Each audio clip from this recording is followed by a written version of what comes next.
least 8 people were killed and 24 injured after a high-intensity explosion ripped through a car near Delhi's historic Red Fort this evening, one of the capital's most high-profile and heavily guarded zones. The powerful blast took place in a Hyundai i20 around 6:52 p.m. near the Red Fort metro station. The impact was so severe that it left mangled bodies and wrecked vehicles scattered around the busy area. According to the Delhi Police Commissioner, the explosion occurred in a slow-moving car that had come to a halt at the Red Fort traffic signal. There were passengers inside the vehicle and the blast damaged at least 9 nearby cars. आज करीब 6:52 पे एक यहाँ पे red light पे एक slow moving vehicle जो red light की तरफ आके रुका था, उसमें एक ये एक्सप्लोजन हुआ है। उस वक्त गाड़ी के अंदर जो पैसेंजर्स उसके अंदर ही थे और इस एक्सप्लोजन से जो है आसपास की गाड़ियों में भी क्षति हुई। जैसे ही इसकी खबर मिली, हम सारी एजेंसी जो है Delhi police, FSL, NIA, NSG, उनकी टीम्स यहाँ पे आ चुकी हैं और हालात का जायजा भी ले रही है। हर तरीके से इस जो है एक्सप्लोजन के बारे में जांच की जा रही है और जल्दी ही इसका आकलन करके इसका जो भी रिजल्ट निकलेगा वो आपको बताया जाएगा। इस इंसिडेंट में कुछ लोग को इंजरीज भी आई हैं और कुछ लोगों की डेथ भी हुई है, तो वो अभी हालात का जायजा लिया जा रहा है और एग्जैक्ट फिगर्स जो हैं आपको कुछ ही देर में बता दी जाएंगी और सिचुएशन को रेगुलरली मॉनिटर किया जा रहा है और गृह मंत्री जी भी जो है उनसे रेगुलरली उनका फोन भी आया था, उनको रेगुलरली ब्रीफ किया जा रहा है और उनको टाइम टू टाइम पूरी सूचना दी जा रही है और आगे जैसे भी हालात होंगे, जो भी नतीजा निकलेगा आपको बताया जाएगा। अभी इसको आकलन किया जा रहा है। Eyewitnesses at the scene recalled the terrifying moment of the explosion. One of them said, and I quote, "I heard a loud noise and fell to the ground in shock." मेरा नाम राजधर पांडे है।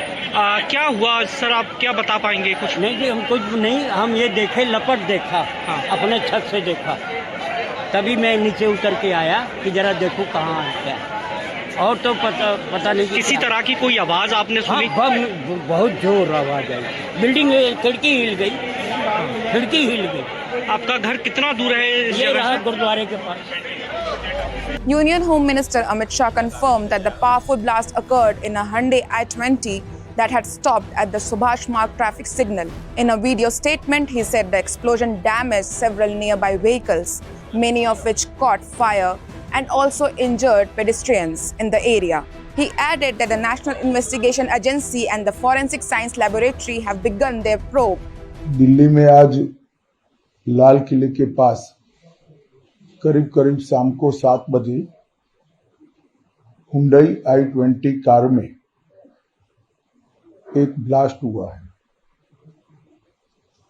और ब्लास्ट के कारण car और car के आसपास की 3-4 व्हीकल और खड़े हुए लोग, ऑटो में बैठे हुए लोग इंजर्ड भी हुए हैं और कुछ मृत्यु भी हुई है।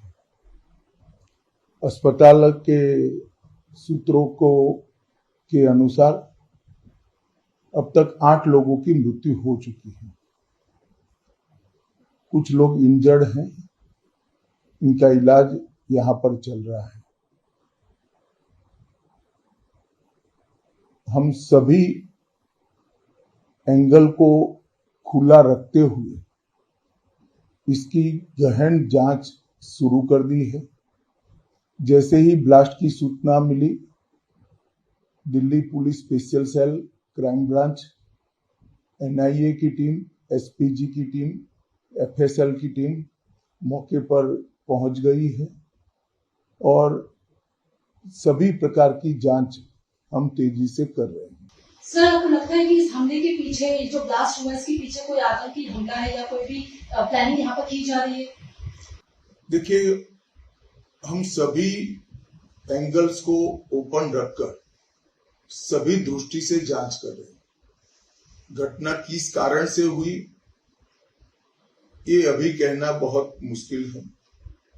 जब तक विस्फोट के स्पॉट पर से जो स्पेसिमेंट्स मिलेंगे, इसका जब तक FSL का एनालिसिस, NSG का एनालिसिस नहीं होता, इसके बारे में कुछ भी कहना दिक्कत है, मगर हम किसी भी एंगल को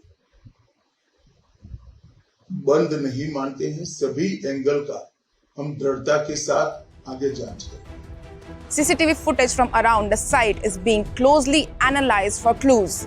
The blast came just hours after Jammu and Kashmir police recovered nearly 3,000 kilograms of explosives from 2 residential buildings in Faridabad, Haryana.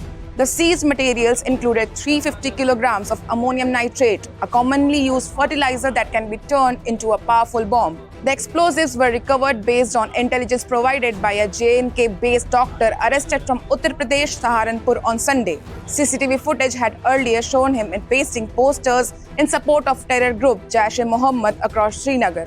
Sources told NDTV that the car involved in the explosion is registered in Haryana and is owned by a man identified as Nadeem. NDTV has accessed exclusive details related to the vehicle and the ongoing investigation. This is Muskan for NDTV.